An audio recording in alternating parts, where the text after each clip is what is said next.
Welcome back to another movie review. Our Dead Husband premiered Sunday night at 8 p.m. on Lifetime. You could stream on the Lifetime app right now, no login required. You could stream on the Frdnly app and Philo. Be sure to set your DVRs. Let's get right into it. First, let's get into the synopsis. When Chris Holland, played by this beautiful black woman here, this beautiful black woman right there, finds her husband Richie Kemp murdered in their home. Her search for answers uncovers a secret life with another wife. That's why it's Our Dead Husband. He had two wives. Jennifer, who is his second wife, and Jennifer and her begin to dig into his deceptions. Chris realizes she is being framed and is for his death and must uncover the truth before she becomes the next victim. Let's get right into this review, right? All right. So, the episode begins with our girl Chris. She is at work. She's in the office. Her husband comes in and surprises her. Next thing you know, she walks into her house and finds her husband shot dead in their home. And so she finds out after his death that he was not in the military the way that he said. And she told her best friend in the movie that he was also part of the CIA, that he was a spy, and he wasn't able to talk about his work very much. But her best friend said if he was really part of the CIA, she found out on the phone talking to an agent that, if any government agent passes away, their spouse is automatically notified. So her and her best friend realized that that was a lie. He was never in the military and he was never part of the CIA. It was found, and his sister in the movie, we find out that he was not even in the military database, which is confirming the lie that he was never part of the military. All right. So as I was saying, he finds out, according to his sister, Cassie, they found out he's not in the military base, confirming the lie that he wasn't found in the military database, confirming the lie that he was not part of the military. And following his death, she confides in her best friend, Brandy, who is also her business partner, that he was part of the CIA and that it was very covert. He was not able to share any of his cases, that he did travel a lot for work. And she said that, why are you telling me this? Isn't it supposed to be a secret? Well, she's like, now that she passed away, I have to get it off my chest. I have Chris is saying, beautiful black woman right there. She has to, and Brittany Q. Hill, who portrayed the character, and her best friend Libby Blake, who played Brandy King, her best friend and business partner, who she was confiding in all of this information with, following the death of her husband.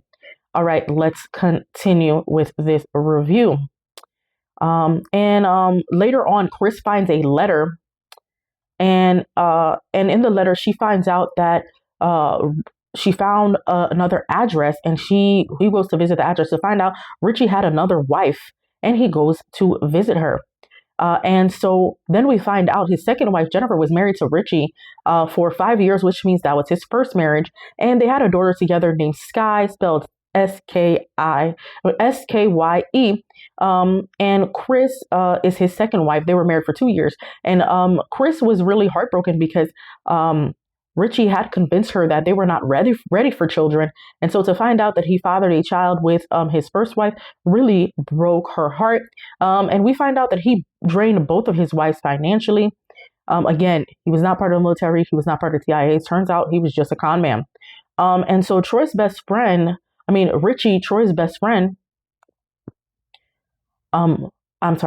Troy, Richie's best friend, officiated the weddings.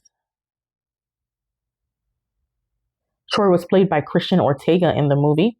And so then we find out that both the weddings were never filed with either county. Jennifer is from North Carolina and Chris is from Atlanta. That's important to know because when it comes to bigamy, is illegal in the U.S., but some con artists have been able to get away with it if you get married in two different counties and they don't, pick it up. They don't pay attention to it. And so Jennifer and Jennifer, wife number one, and Chris, wife number two, decide to team up to find the truth. They found a key to a storage locker room where they recovered the money, and they both took half because Jennifer was afraid that the police would come at that point. They're like, if this money gets into, Jennifer advised Chris to take the money because if this money gets into police custody, it may never be released back to them. Chris wanted to go on the run because the police suspected her of killing her husband, and her best friend Brandy, best friend and business partner, was worried that Jennifer was helping to frame her, but that was not the truth. And so again, they're thinking Chris had something to do with the death of her husband. And at one point, they even looked at Jennifer because they thought it was suspicious that both of the wives teamed up to find answers. They're like, hey, did they team up to possibly kill their husband after finding out the truth that he was married to both of them? And you know what I mean? Possible motive, revenge. And so we get a plot twist, which I will not share. You guys know I'm not one to ruin the show, but the movie. But we do get a happy ending. Jennifer. So in the end, Jennifer ends up writing a book called Love by a Spy. It's a fictional book based on their lives, on the lives of Chris and Jennifer. Again, authored the book Love by a Spy because they were both loved by a spy. Again, fictional book based on their life under the pseudonym Jenna Lig under the pseudonym Jenna Lathan. Then we find out another lie, which I have to go back and tell you guys. After meeting his sister Cassie, we also find out, Chris finds out that his mother is still alive, even though she requires around-the-clock care by his sister Cassie. And we also find out from Cassie that he drained their finances. And so after recovering half of the money, Chris was kind enough to give some of the money to Cassie to help hire a home health aide full time to help their mother. And at the end, we find that at the happy ending of the movie, we find out that Jennifer has been reunited with her. And now Jennifer's daughter, Sky, has a grandmother. Again, this is a 10 out of 10. This is part of Sunday Thrills on Lifetime. Again, you guys could stream on Frdnly or Philo. Be sure to set your DVRs, and it could still be available. Check it out on the Lifetime app. No login required, but that does have ads. This was a 10 out of 10 for me. I did not see the plot twist coming.